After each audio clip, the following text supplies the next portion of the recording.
પ્રધાનમંત્રી નરેન્દ્ર મોદીના સપનાને સાકાર કરશે ગુજરાતની યુરોન એનર્જી કંપની।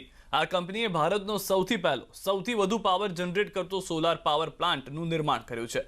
વિશ્વના મોટા દેશો સાથે કામ કરવાના અનુભવવાળી આ કંપનીએ ઓછા સમયમાં વિશ્વ ફલક પર પોતાની નામના મેળવી છે। તાજેતરમાં એક કંપની જે મારી પાસે આવી, જે ટેકનિકલી બહુ સારી સાઉન્ડ હતું, ટેકનિકલી ઘણી બધી બાબતો એને મને સમજાવી, અને એ બધા જોયા પછી મેં 1 મેગાવોટનો એક ટ્રાયલ બેઝ ઉપર એ લોકો સાથે કોમર્શિયલી પ્લાન્ટ નાખેલો છે।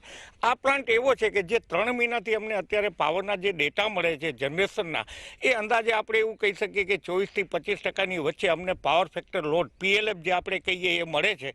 અને એના અનુમાન ઉપરથી મને એવું લાગે છે, કારણ કે અત્યારે ઓફ સિઝન છે, કે ઇન્ડિયાની અંદર કદાચ 1 મેગાવોટમાં કોઈ પણ લોકેશનમાં હાઈએસ્ટ પાવર જનરેશન કરવાવાળો કદાચ આ મારો પહેલો પ્લાન્ટ હશે। અમે વર્લ્ડ્સ લાર્જેસ્ટ ક્લોક મેન્યુફેક્ચરર કે જે અજંતા ગ્રુપ છે તેના માટે કર્યું છે કે જે પ્લાન્ટ 1 મેગાવોટનો પ્લાન્ટ છે, જે આખો એક યુનિક પ્લાન્ટ છે, જે અમે પ્રાઉડલી કહી શકીએ છીએ કે આખા ઇન્ડિયામાં, આખી કન્ટ્રીમાં આ હાઈએસ્ટ જનરેશન આપતો આ પ્લાન્ટ હશે।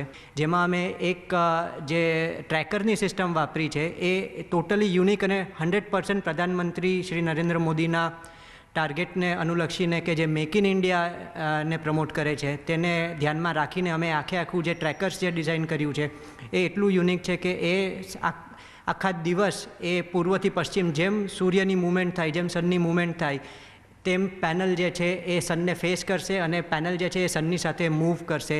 આખો પ્લાન્ટ જે છે એમાં એક ટીપું પણ સોલર પેનલને સાફ કરવા માટે નથી વાપરવામાં આવતું પાણીનું।